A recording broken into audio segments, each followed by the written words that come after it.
Hello and welcome to the North Bank Podcast. I'm your host, Holly. I'm joined as ever by Steph and Chris. Hi, guys. Hello, mate. Evening. So I was going to start this by bemoaning the fact we were in the midst of another international break. However, Chris, are you ready for this? At 18 years of age, Miles Lewis-Skelly has started for England against Albania. Amazing. 20 minutes into the game, and we were recording this on Friday, 20 minutes into the game, he's become the youngest English player ever to score on his debut. For the listeners, Chris, we might need a little bit of a verbal response. Well, I'm speechless, Take from it what you will. That's amazing. For context, Friday night is the busiest night of the week for me. I'm running girls around to evening classes, doing the shopping, repainting the house, you name it. And so I've just come in and literally plonked myself down to do the podcast. So that is fantastic, and especially given the crap we've had to endure this week from the socials. And I know it's a mad minority speaking out against MLS. This is fantastic. So I'm sure you'll agree with me on that. Yeah, it's amazing. I mean, it's put a real positive spin on the whole international weekend, so long as he doesn't get injured. that's the caveat. Now. Get him off. How long have they got? Well, they're currently on 75 minutes, and he is very much still on. And is Rice still on as well? Rice is still on. Rice will always be on. Do you know what kind of goal it was? Yes, it was a very good goal. He started positionally doing similar things like he has been doing for Arsenal, stepping into midfield. He actually took up his position almost from like a winger position. Bellingham had gone deep and played a through ball that absolutely cut open the defence. Lewis-Skelly holds off the defender and then just tucks it under the keeper. Really good goal. Absolutely brilliant. What a player he is. He's turning into some player. He's just not overawed by anything. Before kickoff, he was doing the hand gestures. Come on, let's go. He's just on it. It's amazing. Did you see the interview? I think he's like a panel with certainly Declan Rice is there and Byrne. Dan Byrne, where he talks about getting the phone call. Yes, and it was Deliveroo. His mum's Uber Eats order coming in. What I loved about it, he says, I put on my proper voice. Yes. My telephone voice. Yeah. Yeah, is that Mr. Tommy Tickles? Yes, Mr. Tickle. Mr. Tickles. I'd be delighted to play for you, Mr. Tickle. Paddy Power put out a tweet this evening, obviously after the goal, and it was, I bet that fan in inverted commas is laughing now. Obviously a dig at whatever fan it was or group of fans that complained about his arrogance or something. I didn't give it any attention. It's just because of that tweet from Paddy Power. I think Paddy Power might win some award for, kind of humorous tweets each season. They do. They're a proper troll tweet, but they're very funny and clever. I'm on board. Even when it's against us, I'll take it because it's hilarious. It's normally quite funny. Well made, yeah. Yeah, and quickly, like the thought that goes into it, and they're put together really quick because they're on the pulse. It's never like if we were doing it, we'd be about a month and a half too late. It would have gone on to several stories ago. That would have been. Whilst we're talking about the internationals, Marino scored yesterday for looking at, was it an injury time equaliser? Equaliser 2-2 from a Nico Williams shot that was blocked. So we'll see that next season, hopefully. What? Gabriel played for Brazil the full game, but he got a yellow card, so he's banned for the next game. And Steph, you added the little bit earlier, he's on his way back to London. Oh no. Unfortunately, somebody else on their way back to London. Chris, sorry about this, but Calafiori. I heard. A bit of a knee knack. It was a weird, his foot just slipped and his body made a ridiculous shape and crumpled somewhat. Bambi on ice came to mind. Yeah. And worryingly, he said he doesn't know what it is. He can feel something, and it's in the knee. He had the major operation on a few years back. But the latest news today is that it's grade 1 or 2, something collateral knee damage thingy. And basically 2 or 3 weeks. I looked it up, the technical term and everything. That's that. And it's 2 or 3 weeks. So he's kind of got away with it a little bit. Perhaps, hopefully, that is the case. He hasn't had a follow-up scan at Arsenal yet. Oh, well, he might well have done, but we haven't heard the outcome of that. That's the international bit. I just want to say happy birthday to Ethan Nwaneri. He's 18 today, as Steph said. He can now get changed with the adults in the changing room. But on his 18th birthday, I think it's worth kind of highlighting. I think I've got 3. I nicked these off Arsenal.com. I've got to move me mic to read them. Wish me luck. The most goals before turning 18 in the Premier League. He's joint highest on 8 for Arsenal. This is on 8 alongside John Radford. So that's pretty incredible. You know, John Radford was playing in the double season in 1971. So that's a long time ago. That's even older than me. So. That's a record that doesn't get matched or beaten very often. I think Fabregas is on 6. I might be making that up, but I remember seeing his name. He's definitely in that top 2 or 3. In terms of Premier League goals before a player turns 18, he's 3rd. He's only 1 goal behind Rooney and Owen, who've got 9. Nwaneri's got 8. And he's the youngest scorer of a Champions League knockout goal. Sorry, he's the 3rd youngest scorer of a Champions League knockout goal behind Bojan from Barcelona and Jude Bellingham. So that's, and he's not even our biggest star boy. Is Saka now a star man? Has he? He's had to be upgraded, hasn't he? Yeah. It's like at the ripe old age of 23 or whatever he is, 24. How old is Saka? I think he's 23.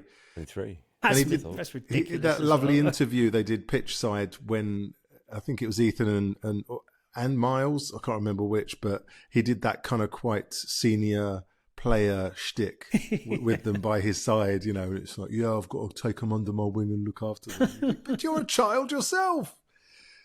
The way Miles Lewis-Skelly is kind of, I don't know, what's the word? Behaving, that's the wrong word. He'll be taking Ethan Nwaneri under his wing.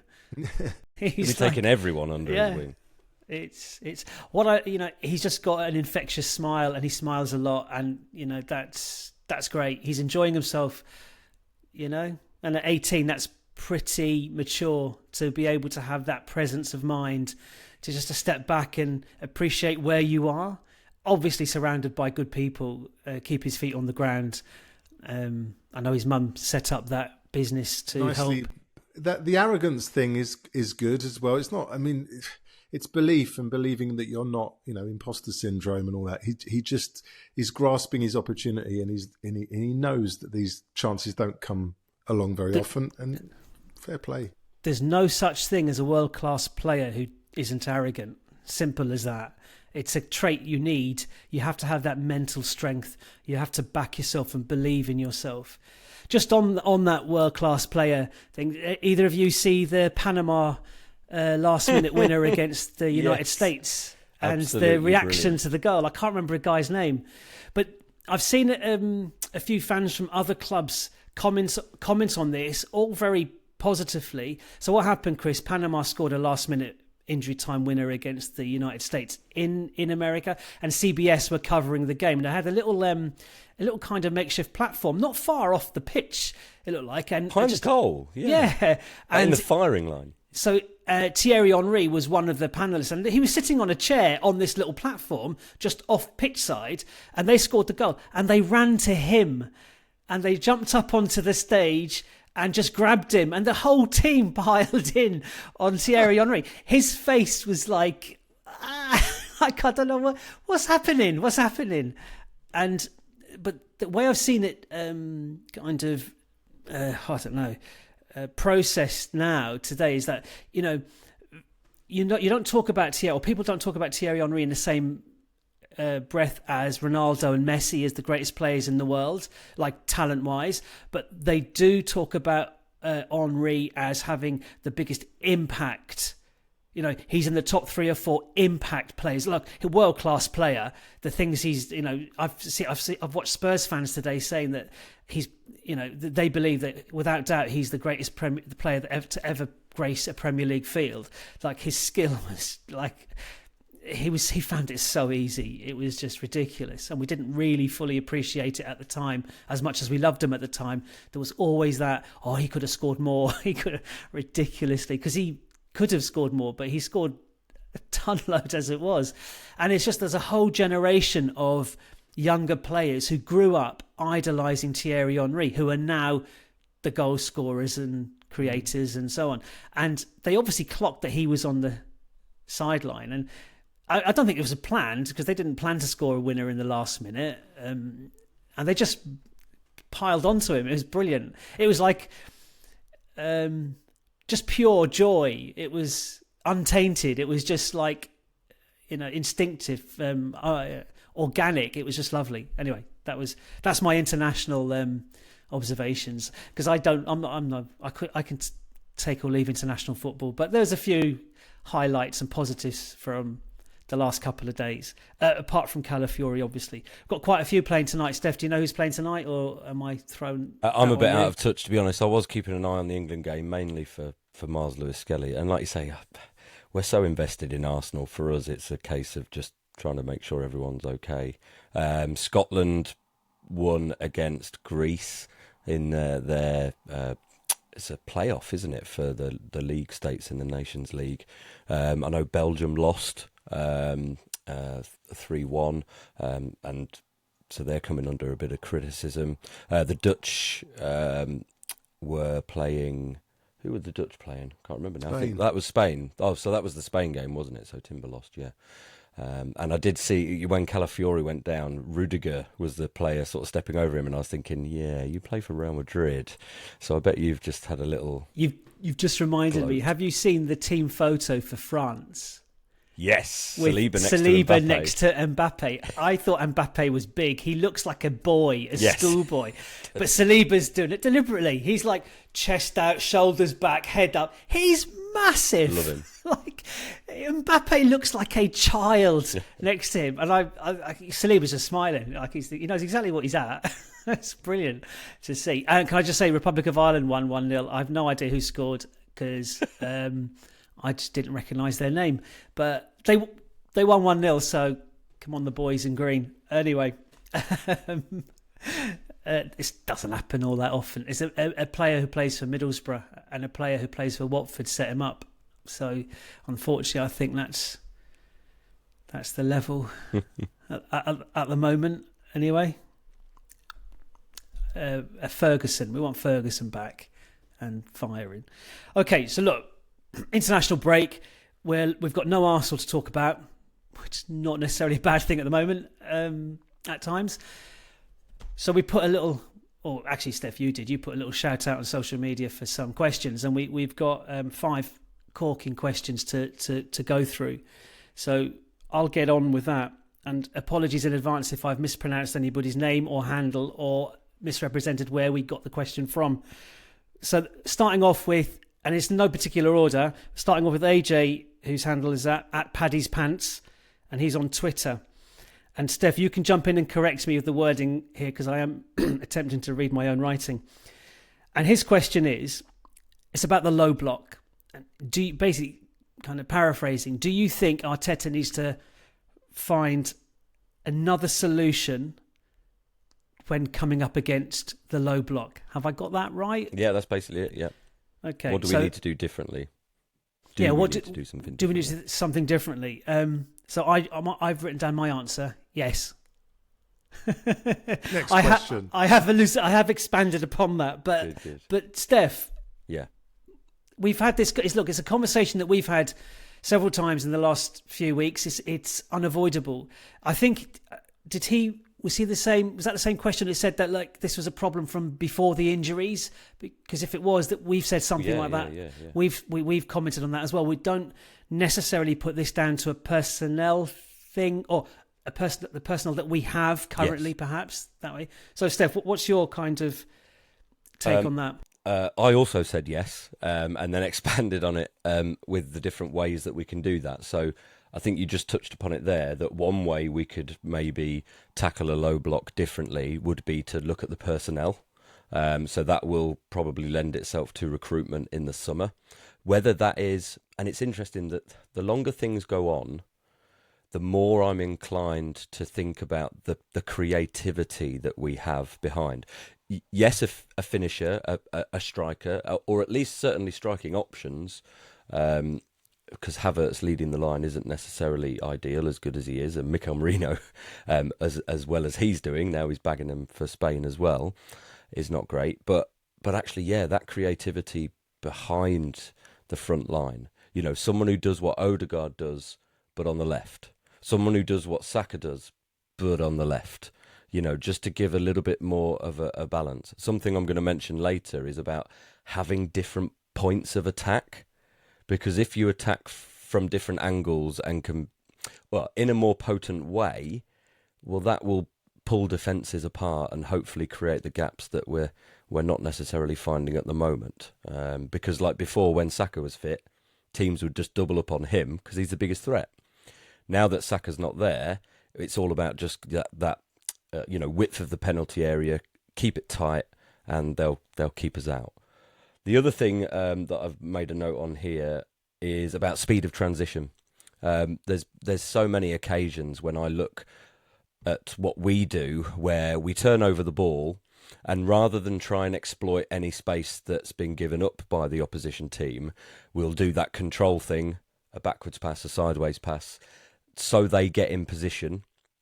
Because again, it could be I'm sure there's a data thing that points at the idea that by letting them get in position in that low block that we're finding so difficult to break down, it also cuts off the risk of us losing the ball in transition ourselves and conceding a chance.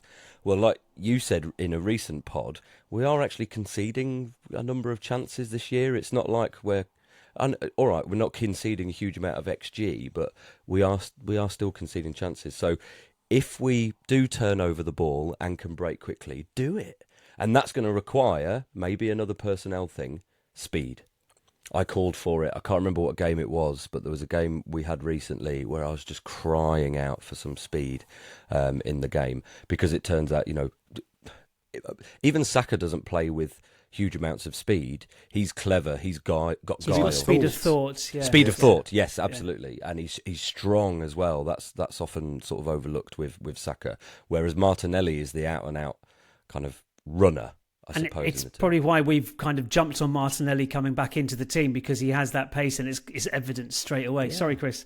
No, just at the risk of repeating a lot of what Steph said, I would just sort of augment it slightly by saying, remember 2 seasons ago when we were much less of the control FC and there was a bit more chaos, and it was I think more enjoyable, but it was unsustainable. The results, the 3-2 against Bournemouth, thrilling but unsustainable. We were more aggressive. Martinelli was posting better stats 2 seasons ago because it suited his chaotic way of playing. When we became Control FC last season, more so, that's when I think he became more stifled. And as we've said, Saka thrived within the confines of Control FC.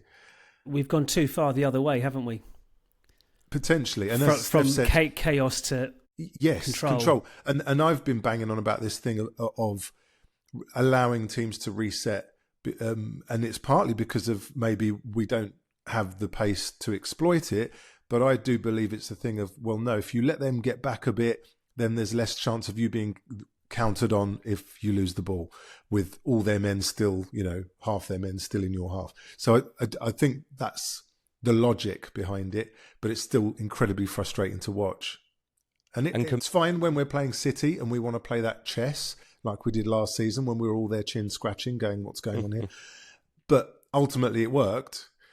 But it's one of those where, as you said, Holly, maybe we've just gone a bit too far and it is now a bit too stifling. Which is a shame, because actually playing a little bit more expansively and with a little less control, the defence and the midfield, in terms of how they can defend one-to-one and on an individual basis, has improved. Ray has come in and has raised the level in terms of what a goalkeeper can do. Rice has come in and has clearly, added to our midfield. So actually, I just want us to maybe trust them, and let alone with Saliba and Gabriel as well, to cope. you know, if there is another turnover when we're trying to break, they're good enough to deal with these things. And if not, then, you know, that's kind of a problem. But they really have been. So let those attackers go just that little bit more, possibly, to take advantage of that. Okay, I've got a few observations. I'd written down creativity as well. All our creativity is coming through Ødegaard.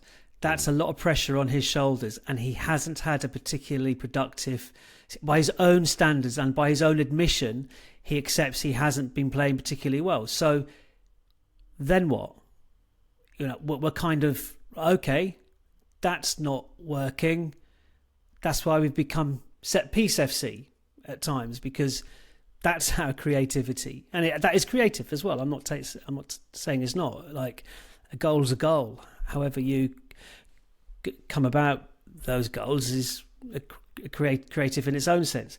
The other thing I wrote down is Zubimendi seems to be in the bag. I don't know. Now, I don't know enough about him. More recent reports from Arsenal fans who've paid attention to how he played against United for Sociedad, they blamed the system that Sociedad played against United that kind of isolated him in midfield. Last night he played for Spain, and the Arsenal fans that I've seen comment weren't too particularly enamoured by him. And if he comes in at number 6, which he would, that means Rice is going to be playing number 8. Is Rice creative enough to play that role, or would Rice not be better because he's such a physical athlete? Would he not be better at the number 6 role and allowing more creativity in that 8 role than Rice has? So that's, I mean, it's a conversation for another podcast, perhaps, when we talk about what players we'd like to see come in and how they play out. But that was my observation on that question. So yes, it's something that Arteta's had a problem with for over a year, the low block. Yeah, and it's also being a victim of our own success as well, because, you know, what do teams do against Man City last couple of years, and maybe even against Liverpool now? They go in for damage limitation, so they park the bus, for want of a better phrase. Some teams are better at it than others. Some teams will look to counter punch and maybe even take 3 points. Others are just trying to keep the score low. But we've absolutely got to try and find a solution. And again, I just want to make a final comment on this question, but in relation to the injuries, the personnel, we have missed obviously key players, including Ødegaard, for like 8 weeks at the start of the season, and Saka and Havertz and Jesus. And that's big. And I think it was someone from Arsenal Vision podcast said, we're not getting credit for how we're coping with these injuries from the media. Look at Spurs with their injuries. Tanked. United with their injuries, tanked. City with their injuries, tanked. Chelsea now with their injuries, now tanking. Liverpool haven't had any injuries, not like to the quality of player that we're missing. So the Salah and the Van Dijk, and I mean, they've struggled, and Gakpo's been out. You know, their Jota's off form. You know, so now they're starting to struggle with a few results in key games, perhaps. But not enough credit has come our way for coping with these injuries. Listen, I'm not commenting on how those injuries came about and whether some of them were preventable or not. But the fact is, we suffered these injuries, and we're still sitting tight in second place, and we've gone deep into the Champions League. So credit where it's due. Just moving on to kind of a linked question from Blue Sky and a guy Arsfengers. I think that's how I'm pronouncing that one. And he asks, do you think it was a missed opportunity not playing Lewis Skelly in the right 8 when Ødegaard was out? So that's his question. Now, I'd go a little bit further and I'd say, what about playing in the left 8 with Ødegaard in the absence of... And it's just kind of topical at the moment because Lewis Skelly has actually scored for England on his debut. And so, Steph, what do you think to that? Was it a missed opportunity not playing Lewis Skelly? Because I think, as Arsfengers pointed out as well, in the youth setup, Lewis Skelly played as a central midfielder, and he would have played a lot of game time with Nwaneri. So those connections, those relationships on field, them two on the field would have dovetailed together, playing maybe slightly different positions, would have dovetailed together, comfortably, because they've probably played hundreds of games together in the underage teams at Hale End. So a missed opportunity, definitely, maybe with Erdegaard's injury, but also now. I mean, we had Zinchenko play in that left eight recently and do quite well. Lewis Skelly's played some minutes there, I know that. And, I mean, he's got the skill set. He's got the confidence. Sorry, I was muted. I'll offer a very quick, just occurred to me that I think it probably has a lot to do with how he'd earmarked him for the left-back role, and also for the same reason he didn't put Ethan in when Erdegaard was injured. He probably didn't want to expose him too early. So I don't doubt that he has the skill set, but I just think that Arteta, being Arteta and relatively conservative, probably figured, I'm not going to throw him in. Okay, but the question was, do you think that was a missed opportunity? Well, for all the reasons you pointed out, in terms of the skill set, yes, potentially. Obviously, with Calafiori picking up an injury, that kind of limits who could play at left back in his place. Lewis Skelly, I guess, but what's good about Lewis Skelly as well is we know he's got that really great sort of transitional thing about him, the way he uses his body and he kind of turns rather than playing it safe. And he's a ball carrier, which we miss. We don't really have a natural ball carrier. If you think, I mean, Erdegaard, he sort of shuffles around and spins in circles, but he's not like a natural ball carrier. He doesn't run along with it. Whereas MLS has got those kind of strides that he can really put his foot down and confidently stride forward, and that pulls like a Vieira. Well, when you say confidently striding through midfield with the ball, that's all I can picture is Vieira doing that. But he does have that kind of quite sort of loping stride, doesn't he? When he gets into full gallop, MLS. I'm saying that deliberate to annoy you, and you haven't bitten. Yeah, no, yet. it's Is that acceptable? No, it's not. Steph. Yeah, I mean, missed opportunity. I think at the time we weren't really even considering whether it was an option, to be honest. And like you say, footballing wise, he's a good enough player to play almost anywhere. In terms of that left back role that he does for Arsenal, it's brilliant, because tonight, for the goal for England, he was very wide. So if you think of, the left-back position when they're stood in their formation, just going straight up and down the touchline, he can do that. When he steps into central midfield to try and shore things up and knit some passes together, he can do that. If you were to play him as a number 6, be combative, and then, release the ball, or like you say, turn when you're under pressure and then stride forward, he can do that as well. So I absolutely don't doubt him being able to play in whether it's the left 8 or the right 8. That's absolutely fine. At a time we've been missing that creativity in midfield, do you think it was an experiment that should have been tried? If he'd done it at the time, I'd have thought it was a massive risk.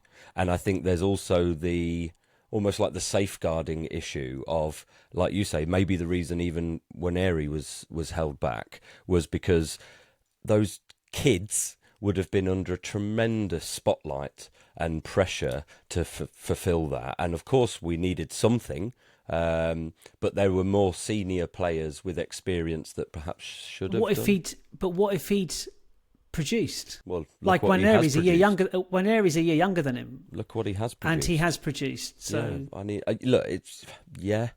mean, look, we know now, and it's Captain Hindsight thing again, isn't it? We know now he could have been brilliant, but then what we're doing is uncovering the fact that, at certain times Arteta will go a more conservative approach. He's not going to suddenly throw in a teenager in a unfamiliar position in terms of their senior sort of squad and where they fit. Yes, he might have been playing there at youth level, but that's different. It's a different sport, isn't it? Basically, and so his performances at left back are what would have given us the idea of him playing in that role. And now they had to come first.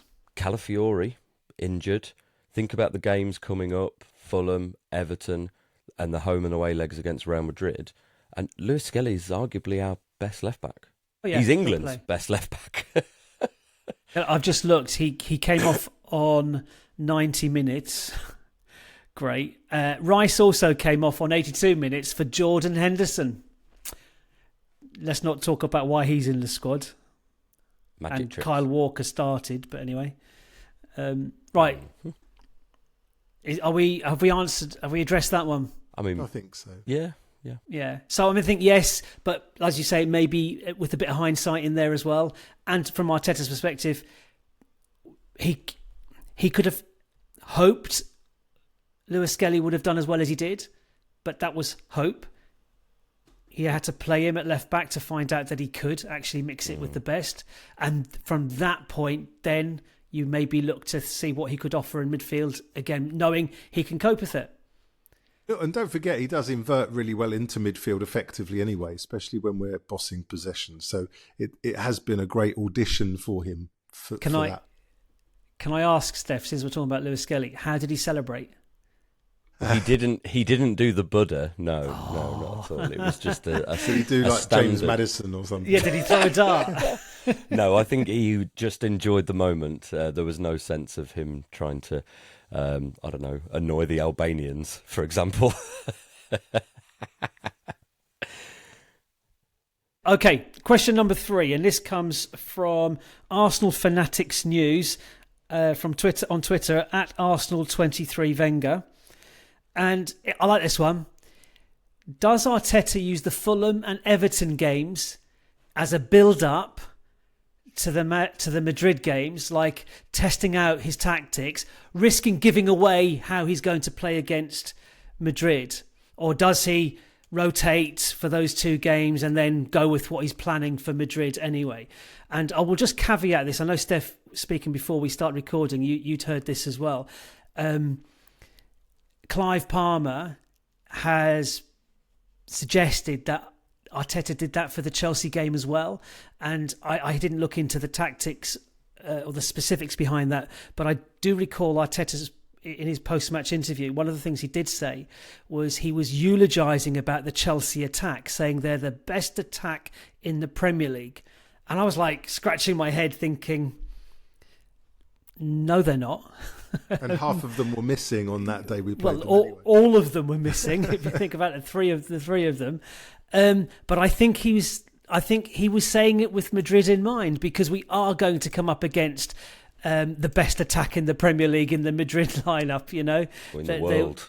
Yes, exactly. So, Steph, do you think Arteta will or should use the Fulham and Everton games to get his tactics sorted for the Madrid game? Well, my joke answer is obviously treat the Fulham game like that because they play in white. But so I think, the Clive Palmer analysis was really good, as it always is, because his observation was about the fact that Chelsea, like other more sort of, I suppose, attacking-minded teams, have different ways to attack.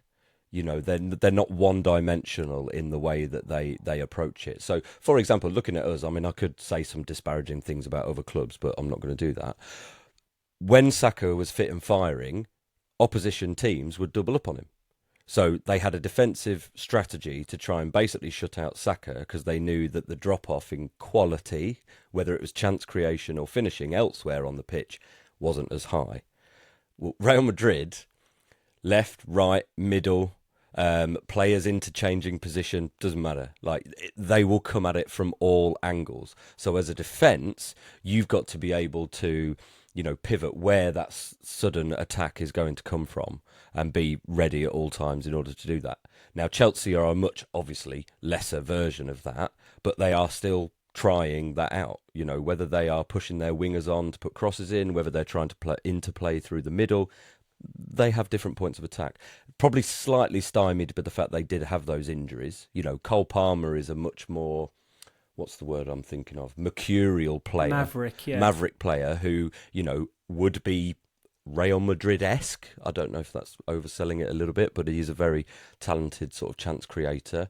Jackson's probably a bit more straightforward as a striker, but it would have meant Neto, who played through the middle for Chelsea, would have been out wide. So of those two games, Fulham probably have the best ability to attack from different positions. Iwobi wide, Jimenez through the middle. Who's the Wolves winger? Built like a brick. Traore as well. And then Emile. The likes of Emile coming from deep as well. Pereira, is he still featuring for them? I haven't watched a huge amount of Fulham lately, but he's always been quite creative as well. So they're going to have more points of attack. Everton, probably less so. It's Beto. It's Calvert-Lewin, although I think he's injured at the minute. So yeah, whether he does or not. I mean, as for giving away our tactics and how we might deal with it, I mean, it's Carlo Ancelotti and it's Real Madrid. They're going to play the Carlo Ancelotti way and let their attackers just go for it. So I'm not sure that's a huge concern. I think, like you said with Arteta saying that Chelsea have the best attack, psychologically we've got to be ready for it. Yeah. We've not hit this level before.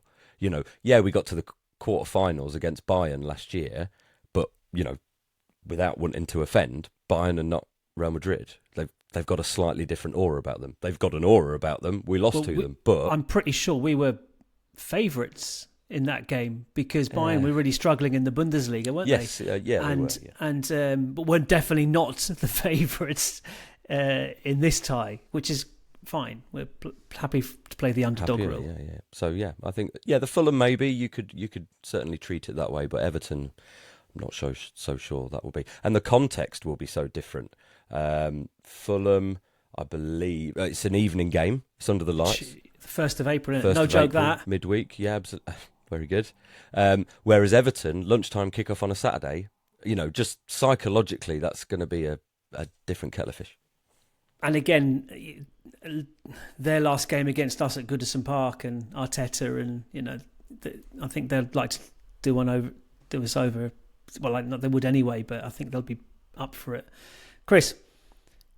Yeah, I was thinking about this, and it's a weird one because how do you replicate, the conditions that they're going to face with Real Madrid? As you've said, Steph, you can't look at players like for like and go, oh, well, imagine he's Mbappe, for example. It just doesn't work. Alex, and you're not going to have a word with Marco Silva and say, could you play like this so that, we can get an idea of how it just, there are so many sort of comparables that don't add up. And I think But if he knows how he's going to play against Madrid, then play the same way against Fulham. Well, yeah, but that assumes things like Real are probably going to have the lion's share of possession, for example, and that you're going to be more counter-attacking. So are you suggesting that we set up in a way that cedes possession in order to replicate a scenario that means, okay, this is how we win with 35%, 40% possession, for example, and we control and we stay compact. So that's one scenario where you could set up against, say, an away game like an Everton, Go on. Will Madrid? I think Madrid might cede possession to us. I don't think they're the sort of Barcelona-esque type team to kill you with 1,000 passes kind of thing. Because they're more direct. Their strength is speed in attack. So transitions. Yeah, that's going to be where the game's won and lost, isn't it? It's huge. So I don't know. I mean, I to be fair, I haven't looked up how Real Madrid have been playing against the bigger teams in La Liga, or even how they played against Atletico Madrid in the previous game. Because I would, do you think we'll end up playing more like Atletico Madrid against Real Madrid? Yes, than I think so. Arsenal against Real Madrid, for example. Yeah, I can see that. I think given our situation up front, I would imagine being more compact and less gung ho would be. And that's my, So it could. So the Fulham game could replicate that a little bit. In terms of. Well, you could say, for example, you were thinking of personnel rather than the kind of patterns of play or whatever. That if you were playing Timber at left back because you want a stronger person one-on-one versus Madrid, then that might be something you do in the game before the Real game, for example. So you're actually making personnel changes to replicate what you're going to do against Real. But then, are you then damaging your chances of winning the league games that we're playing by treating them as kind of warm-up games? That's another side of it. I know there's less to risk, given that we've sort of almost. But he'll be aiming to win the game against Fulham by playing that way. He won't be sacrificing the Fulham game or the Everton game because he's thinking about the Madrid game. But that's kind of what we're suggesting in a way. However he sets up against Real Madrid, his aim is to win that game. So if he sets up the same way against Fulham, his aim will be to win that game. He wants to demonstrate to the players, look, we play like this, we can win this game. Muscle memory. Get used to this tactic, this strategy, this line of attack. That strategy doesn't work against Fulham because we know Fulham to have a different skill set and a different pattern of play themselves. That's what I'm suggesting, is that if you set up in a way to play a team which are completely different to Madrid. So I think Everton are completely different to Madrid. I think far more so. But I think Fulham in terms of how they might set up against us at the Emirates could. Yeah. I don't know. I'm not saying. Yeah. I don't know. It's an interesting question, and I don't have a. And like I said, I'm still kind of scratching my head about it because I just think. Well, actually, I think he is going to use it because he did with Chelsea. Maybe it was just because Chelsea play similar, different points of attack. I guess, like you said, Steph. Maybe that's why he decided that the Chelsea game was the game he was going to do that for, and Fulham and Everton he'll revert back to just looking at that game in isolation and setting out the team to beat that system that he's going to face. And there could be an argument because obviously you've got 3 midweeks in a row: Fulham, then Madrid again. So actually, you said about personnel. Maybe there could be a move, albeit we're limited given the injuries that we've got. But there could be an element of a sort of shadow squad. So the 3 or 4 players that you can bring in to play the weekend games, which I think is Everton and Palace, I think, in between, and then treat the Fulham game as, okay, this is the team that I'm probably going to go with against Fulham, and we've just got to be aware of this from Fulham or whatever, and then go from there. I don't know. Yeah, that we've got to factor in Saka's minutes as well. Come on. As you said last time. Okay. Moving on to question number 4, and this is from, and I have to full disclosure here, I thought it was Kevin the John, and I've since been corrected. It's actually Kev in the John. Hi Kev. And this is on Instagram. His question really, it was a fascinating exercise. And there's a couple of parts to his question, and it caught me by surprise completely. So I appreciate the question because it got me thinking. He's asked us to put together a Premier League 11 of the season, non-Arsenal players, and for some reason, quite harshly, I think, he's banned me from selecting Isak. Name checked you specifically. Sorry? Name checked you specifically. He did, yeah. Cheers, Kev. Because I was going to play Isak at left back. So that's what we're signing him for. I'm going to go through. I'm going to give you my 11, but before that, his second question, and this is the question that really did for me. He said, "Which of the Liverpool all players fit and available? What Liverpool players get into the Arsenal 11? Right, bearing in mind we are 15 points behind Liverpool or whatever it is." Right, and that's the second part. That's the second part. Is it 12? Okay. That's the second part of the question. So I'll give you my team first. So I've gone for the Forest goalkeeper, Sells in goal. He's got more clean sheets than anybody. I think Raya's one behind him. So I've got him in goal. I've gone for... All right. So my right back went from Trent Alexander-Arnold, but I thought he's been a bit injury prone this season, perhaps, to Mazraoui, and then I thought I can't have a United player. I've already got another one of those. Okay. Yeah, but he's been really good in his numbers and so on. But I've settled on Wan-Bissaka. Okay. He's been really, really good, and he's been a goal threat as well for Palace. And Palace is doing quite well. That's my right back. My left back is Kirkes from Bournemouth. I think the rumours are Liverpool are going to sign him, and he's a fantastic. He's only 21. He's a brilliant player, and he's an absolute demon, like in terms of fitness and chasing and harrying, and then he's got a really good engine and really good eye for goal as well. I think he scored an absolute blinder at Newcastle. He played really well against Newcastle as well. All Bournemouth players are my special mentions for my team. Right, I have got some special mentions as well. Okay, so my two centre backs are Virgil van Dijk, and I went for the Palace centre back Lacroix. Okay. Anytime I've seen him, I've just really liked him. I think he's really good. He's goes under the radar perhaps a bit. Wide right is Mo Salah. Come on, you can't not have Mo Salah there. Up front is Haaland. Bruno Fernandes and Bruno Guimaraes are two of the midfielders. And Gravenberch I've got at holding in front of the back too. And I've put Semenyo on the left.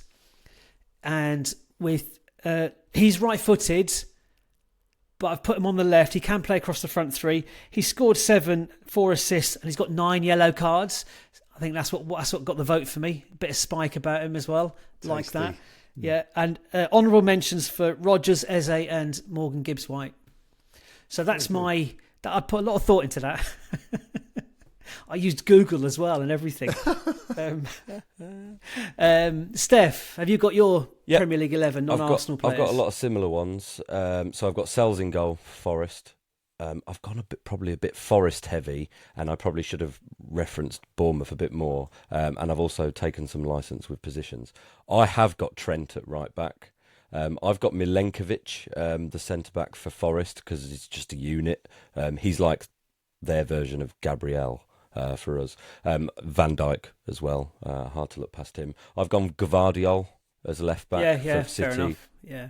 Contributed a few goals as well. Now my midfield three, I've got Cole Palmer, really creative, and he's okay. It's tailing off a little bit, but still no goal, no assist in the last 10 games. All right, fine. I've got, again, just because I really like him, Elliot Anderson, who's the centre midfielder for Forest, and Brian Mbeumo. I know he should probably be further forward, but every time I see him play for Brentford, I really like him, and I just wanted to get him in my team. Yeah, he was Semenyo. It was either Semenyo or Semenyo him for was me. another one that I could have put there, but I edged Mbeumo. I want him at Arsenal. So. I want both of them at Arsenal, if I'm honest. And then my front three, I've gone Salah, Chris Wood, and Isak, because I'm allowed Isak. He had to be. So you've not got the top scorer, Haaland. No, of course I'm not putting Haaland. Who wants Haaland? Here's the thing, right? So that team is a mix of players I recognise have played well this season, and I've seen their numbers. It could be something as silly as like fantasy football points and all that kind of stuff, and good goals and assists. And then there is some emotion in there as well, and I'm not picking Haaland. I've just realised why Kev banned me from picking Isak, because he asked me for a non-Arsenal 11. Yeah, right. Got it in somehow, Kev, didn't I? Yeah, right. Chris? Some really quite similar choices for me. I've gone for Alisson in goal just because I like him as a keeper. It's Very just good. a kind of emotional thing. And I've gone Trent right back, Dick Van Dijk with... Mary Poppins. with Murillo alongside him, the Forest left centre half, and Gvardiol is my left back. I've gone, and formation wise, I'm sort of 4-2-3-1 as opposed to a 3 and a 3 up front. So my two kind of pivots in midfield are Rodri and Guimaraes.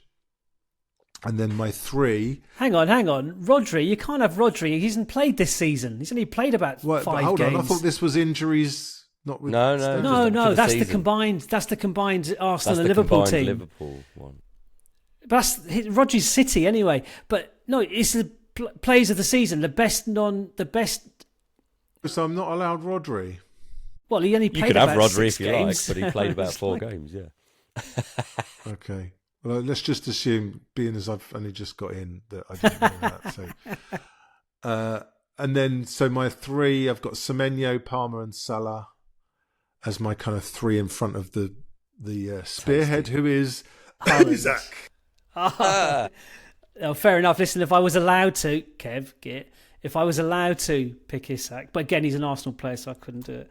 Anyway, Who did you pick alongside Rodri in the midfield? Guimaraes, yeah. So I'm just trying to think of like who it would be. So neither of you put Fernandes, did you? Bruno Fernandes? No. Okay, he's the reason United aren't being relegated. Well, I know, and he was there or thereabouts. On that basis alone, he shouldn't be anywhere near the team. But anyway, and this one, right now, this is going to sound just. I don't know. It's going to. If there are any Liverpool fans still listening, they're going to be really irritated by this next bit because.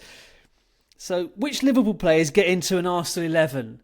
And the issue is, Salah is in Saka's position, and I'm sorry, I'm having Saka. Get ahead of him. Yeah, and Van Dijk is in Gabriel's. Who's Gabriel's position? I'm like, no, he's not. He's not getting in. Did you not play around with formation? No, I did it. Well, because they've got a front 3 and we've got a front 3, so you're picking the best player. Oh, yeah. So I've done a position to position matchup. Wow. And okay, I tried to squeeze things in, and I've got no Liverpool player. Behave. Would you take Diaz ahead of Martinelli? Yeah, probably. I didn't think past Van Dijk and so Salah. my note is very simple, and because Diaz doesn't even start every game for Liverpool. No, he doesn't. But I'd still have him ahead of Martinelli on. Fair enough. Yeah. So Salah, sure. But not ahead of Saka, and Diaz ahead of Martinelli is all I've put. Because like you, I wouldn't replace our centre halves for anyone. Okay, so Steph, what have you done then? How many well, I more picked Liverpool a combined 11 and played around with the formation a little bit. So I've got Alisson in goal. Over Raya? Yeah. I've got Trent, Saliba. Hang on. What? Okay, I need to get rid of the idea that you're playing position to position. You're doing it differently. I've got Trent at right back over instead of Timber? Over White and Timber, yep. But he's crap at defending. Free kicks, corners, assists. So Salah, Saka and Rice. Ødegaard. Don't need. I actually, as much as I've got Van Dijk in the non-Arsenal 11 of the season, Saliba and Gabriel for me all the time. Left back's a funny one because Robertson a few years ago would have been head and shoulders, but not this season, and so I've gone Miles Lewis-Skelly. Yeah. Midfield England 3. Left back. Midfield 3 is quite tricky as well because Ødegaard in the right 8. I've got Rice in the 6, and I didn't really know what to do for the left 8 and so I've gone with McAllister because I think he's having a very good season for Liverpool. I think that's fair enough. In that sort of position. Now my front 3, this is where it gets interesting. I've gone with a false 9, essentially because of the way they play, and I've got a front 3 of Saka, Salah, and Diaz. Salah's numbers are incredible. Salah is having a all-time Premier League season. Apart from cup finals. Well, but Premier League season. He's having an all-time Premier League season. He is unreal. He's the reason they're 12 points clear, by a long way. He's insane, his numbers. So, if I'm being true to the first part of that question, I should put Gravenberch in the number 6. And keep Rice and Ødegaard in front of him. Yeah, I could see that. And again, Chris, I would put Diaz over Martinelli definitely on the left hand side. So let me revise mine. I'd have 2 Liverpool players, Gravenberch and Diaz, but I'm playing like for like. I'm matching them up. I get that. And I'm not there's no way I'm going for Trent. I love Trent Alexander-Arnold as a footballer. I think he's such a silky footballer. But a right back, he is not. I think he'd fit really well in at Madrid next season. Yeah. Just putting that out there. Trying to manifest it. I wonder if, I think that's the one that's pretty might nailed be a on. thing. I'd like to find out and just try. Yeah, maybe.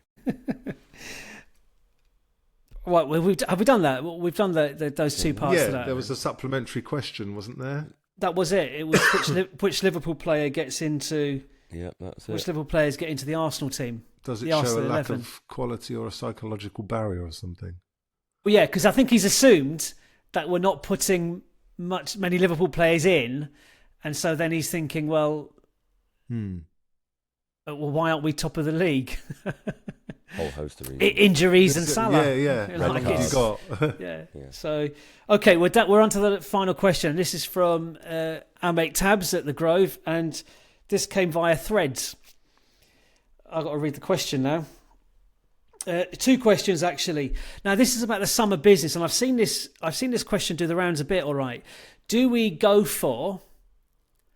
What's you said? Buy Sesko or another centre forward at the start of the summer when they're still available, or risk or go chasing Isak for the duration of the summer? It doesn't really come to fruition, and by which point we may have lost the opportunity to get Sesko in or another centre forward, Ekitike or whatever his name is, or whoever it is we're looking at. So that's the first one. Do we go just look? Let's get, because listen, last summer we went for Sesko at the start of the summer, like straight away, and we would, if he said yes, we'd have had our summer business done in the first 2 or 3 weeks. So, Chris, what should we do? Shall we risk chasing Isak all summer and risk not getting him, and then missing out on a backup, not a backup, but like plan B, if you like, Sesko or another? I'm not sure that's how it works, really. I would have imagined it would be really stupid to go in that kind of serial manner of lining one up, and then if that doesn't work, okay, let's pick up where we were. It was the other one we were after. Oh, yeah. It was, right. So you've just described January and last summer's transfer window. Well, all I'm saying is we're going to have them both. We're going to be pursuing both. And I think that would be stupid not to. I think there'll be negotiations and conversations going on with both of them. And then it's a case of which one do we press the button on. No, you don't agree? No, I don't think so. Simply because Isak might give his camp might. We're talking to his camp. Obviously, we've been interested in him for years, but his camp may be giving us the green light. Just wait. Hang on, we've got to sort stuff out with Newcastle. It's very complicated. Obviously, hopefully they don't qualify for the Champions League. Sesko's the deal with Sesko's done. Like, it doesn't mean he's coming. It means if he's coming, the contract, the terms, they're all done. They were done last summer. So there may be some uplift to reflect a year older, more, I don't know, something. But that deal is pretty much done. So if we were to get the green light at the same time from both players, then great, absolutely. You have a decision to make. Yeah, but if one of the players, i.e. Isak, who is the number one target, if his camp is like flirting and teasing and so on, but they like don't go for Sesko, and what they're doing is they're keeping their options open. They're waiting for Barcelona to come in or Real Madrid to come in or whatever. Isak's played in Spain, so he'd love to go back there. Well, Barcelona don't know, and Real Madrid aren't exactly shorn of strikers, so. Liverpool is the other team that's linked with Isak at the moment, and if Salah goes, you've got to think that they'd probably go. Well, Liverpool don't have much money either, and if Van Dijk goes on a free and Salah goes on a free, Núñez is going to go. They're going to have to replace that. So sorry, I don't know. I'm not sure if it is as cut and dry as both players saying yeah we'll come and clubs have accepted an offer.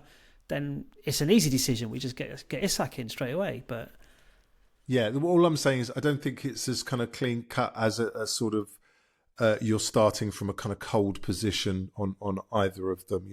You would be negotiating in parallel, if you see what I mean.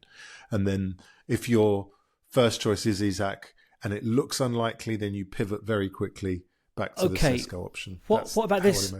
Okay, what about this scenario then? 2 weeks into the summer transfer window, Sesko's camp come to Arsenal and say, right, he wants to come, but you have to sign him now. Or what? Or we're going to another big club. Like, obviously, they're not going to say now, or he did what he did last season. He'd just sign a better term contract at Leipzig. Is it at Leipzig? No. Yeah. The thing is, if we've put in all the work and we've done negotiations and he's happy and personal terms are agreed and everything. But he might be happy with more than one club. Possibly, but if they turn around to us and say, look, he wants to come to you, but we need to know now because we can't spend the whole summer kind of in a circling pattern. He's got offers from two other clubs. But neither can we for Isak. We would be making the same. Well, that's the question, isn't it? That's the question. Yeah, but what do you do? What do you do? I would just hope that we are strong enough to have our own kind of rules around it in terms of if Isak is our priority, we need to know by X date. Otherwise, we're pressing the button on Sesko. So I would like to think we're not completely. So what would you do then, powerless. Chris, if Sesko did say that to us? So Isak's not telling us. It's not a yes or a no. But if what would you do? What do you think we should do if Sesko's camp say, look, we need a decision now? Well, it depends on if our number one choice is Isak and he's dithering for whatever reason, then we have to pivot and we have to go with Sesko. Otherwise, you risk on losing both. Well, I think that's it. Absolutely. Steph, what would you do if Sesko's camp give us an ultimatum? We're holding out for Isak, but we're not getting the green light from the club or Isak or whatever. Would you bite the bullet with Sesko or wait and risk losing both? I'm a biter of the bullet. The note I've written down here is that early anyone is better than late no one or panic, because the later it goes on, the more that price goes up.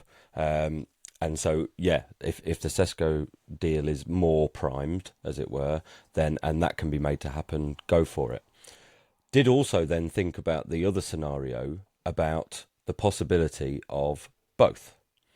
However, I think that comes in terms of a big sale from within the squad in order to basically fund it, because Isak has the versatility to play centrally and wide as well.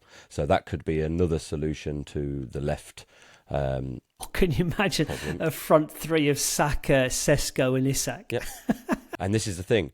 But however, that might be at the cost of somewhere else in the squad in order to sort of fund that. So there would be promotion from within in a possible situation, in a position as well. And, you know, there are other parts of the squad that need sort of addressing. But I think, yeah, ultimately, I think whatever we do, we get it done early, because last summer and especially this January has shown that, yes, we want the quality. And Isak, you know, would be at top of everyone's kind of wish list.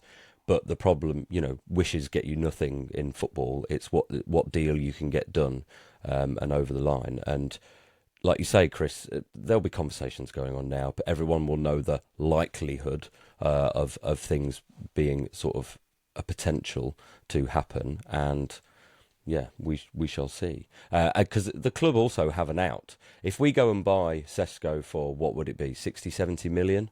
Something 50, like that? 60 I've seen. Okay, yeah. fine. Look, if we go out and spend that on Sesko, knowing that we were interested last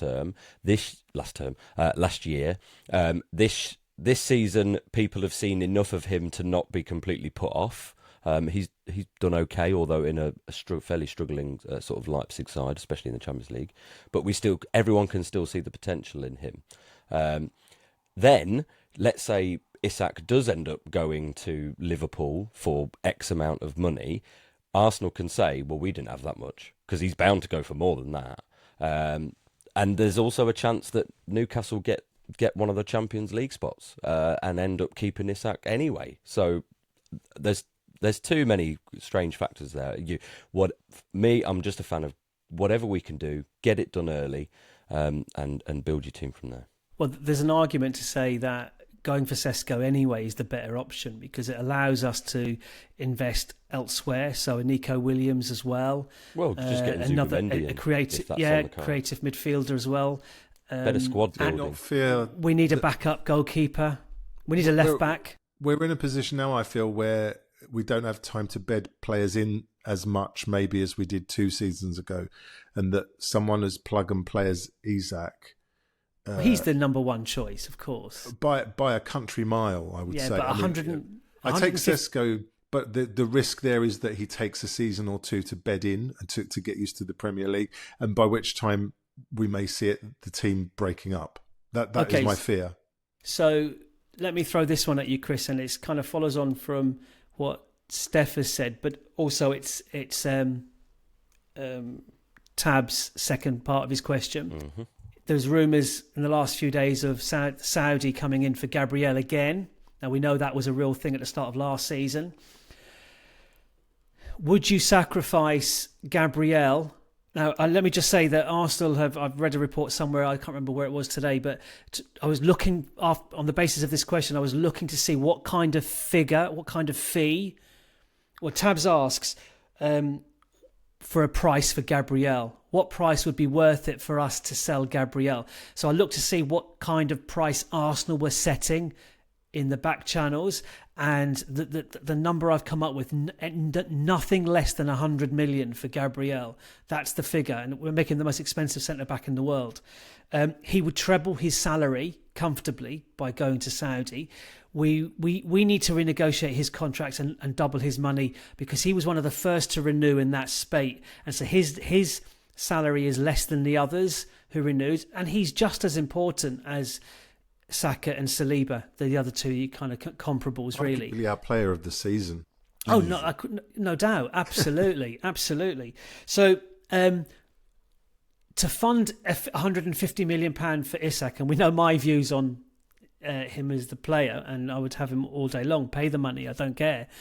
But as our club, we have to reinvest in the team. We've already talked about this. It's not just necessarily a personnel issue up front. We need to have multiple focal points of attack, and we need to have that creativity in the middle of the park, not just from Ødegaard. So we need more investment there. We need another goalkeeper, a second choice goalkeeper. That Garcia fella is about 25 million. Although, is it, what's the guy we've got on loan? He's played every game. Is it Carl Hein? Carl Hein. He's done really well.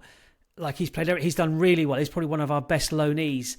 Get him back and give him, right, no, you're our second choice goalkeeper. So that would save us 25 million, which would be decent. But Chris, my question, eventually I'll get to it, is would you be prepared to sacrifice Gabriel for 100 million if it meant securing Isak? If that's the only way it could happen? If that's the only way, I kind of have to look at it in isolation first, because I don't think 100 million covers Gabriel for the loss of such a key player. And, you know, you're talking about Saliba's partner and the knock-on that would create. You know, how is that going to affect Saliba not having his, left-hand side? You get 100 million, you'd have to reinvest in a centre-half, because we don't have a left-sided centre-half that is capable, that is up anywhere close to Gabriel. There's that Hyson fella at Bournemouth who's got a release clause of 50 million. Is he a left centre-back? But I don't know. Sure even if he is, it's a huge gamble, to replace someone of Gabriel's quality. And like I said, the knock-on effect of on Saliba, who is also, we're trying to convince to stay with us and sign on for another couple of seasons at least. And does Gabriel really want to go playing, exhibition football in the peak years of his career? Well, there was a reason there was a reason Arteta dropped him for the first few games last season. Right. So he clearly did. However much under his nose. That I would just find that disappointing from a player. Purely from a player's perspective, I just think, why would you want to? Well, any of the players that have gone there, apart from those that are at if the you're end of their 40 career, and you do a Ronaldo and you're on $1 million a week, it's all about just preening and, like I said, exhibition football. But for us, it would have to be way more than 100 million for me to consider it. 2 years left on his contract. He's 30. No, he's 27. He's in his peak years. No, the next. When how old is Van Dijk? Is he 32? Yeah, go buy him. Go another 5 years. Well, yes. I mean, I could see Trossard going to Saudi in the summer. I could see that happening. Okay, Steph, same question then. I did have 100 million written down, but that was being realistic, because I do agree with you, Chris, in the sense that essentially he's priceless. Because the next thing I wrote is I'd never sell. I'd do everything in my power to try and keep him, because, like you say, the spine of the team: Raya, Saliba, Gabriel, Rice, Odegaard, Saka, Isak. That lot. Hold on, but that lot is core. I do feel like everyone else, because they haven't necessarily stepped up and upped their levels, there's a conversation to be had. If we were to sell some of them well, then it wouldn't particularly matter. And it's why also I don't put any heed in these rumours, about bloody war chests and things that get reported in the newspaper. But I do wonder if, given Edu leaving, given the disappointment in not getting a striker in previous windows, and given the drop-off we've had this season in the league, there's no sugarcoating it, actually rumours of us having a budget to just go out and buy without even thinking about players we might need to sell is probably the club recognising that you do. Your phrase is absolutely right, Chris, a plug-and-play player. Because that whole thing of trying to level up, you sell a player to fund another player coming in, actually might leave you weak in one area, even if you strengthen another. I don't think that helps anyone, because, like you say, losing Gabriel. Didn't Liverpool do that? Who did they sell? Coutinho. Didn't they sell him and got Van Dijk and Alisson, and they won the league? Yes. Slightly different in the sense that their front line wasn't that at the time of the SAS. Sane. No, I think it was Sterling, Mane. Sturridge, and Suarez. Oh, was it? Wasn't it? Someone like that. Okay. Anyway, basically they had enough in attack. Everyone knew at the time Liverpool had their vulnerabilities at the back. That's what they needed to plug. Well, we're the converse of that. I would say, though, problem is from a stability point of view, doing it the other way around doesn't really work. Selling Gabriel for 150 million destabilises that whole defensive unit. Because we've coped this season with various fullback injuries and ins and outs of the team because the centre-backs have been so important to us. So Kivior? It's not good enough. We've got that kid, haven't we, Chris? You saw the kid. Is it Marley Salmon or what his name was? He's a kid. He's a kid. No, and Calafiori, love him, as you know, cheekbones, hair, but not in a maybe in a back three, but certainly not in a two. Not yet. No, not until he's proved his fitness and his ability. A long way to go. Yeah, long way to go. He's 22. Yeah, exactly. He's 5 years behind Gabriel, isn't he? I mean, Gabriel, when he first arrived, was very rash, wasn't he? Very raw. And, he's giving away penalties and getting sent off. But, yeah, he's just refined and become the kind of thoroughbred now. I mean, even me, I wouldn't sell Gabriel for 100 million if that was the only way we could get Isak. I would say, no, sorry, we'll get Sesko, we'll get Nico Williams, we'll get Semenyo instead of Nico Williams. We'll actually use that money. So it's not Isak or nothing for me, if I'm being sensible. But the second I start watching Isak play football, it's all Isak. I can only think of Isak. I just dream of Isak. Yeah. Well, the goal in the League Cup final, it had just every Arsenal player was just going, buy him now. Get him now. Buy him now. Clinical. The word clinical was never used so much in such a short space of time. It's like, having just been to the Chelsea game and seen Trossard spooning efforts, taking 3 touches on the edge of the box to set himself on, and still not set himself. No. Not good, but yeah. Right, listen, I think that's it. Thank you so much to those of you who sent in those questions. This is now officially our longest pod, so those questions were obviously good ones. I hope we haven't butchered them, and I hope you're not left kind of hanging your heads thinking, oh, these muppets chatting about these. Why are they saying this? Anyway, so thank you very much for the questions. We'll definitely do this again because it was a lot of fun not having to think. Actually, being challenged to think about things that we wouldn't necessarily have considered for this podcast. So great, thank you so much for that. Thanks, guys, for the chat. Is there anything else to add?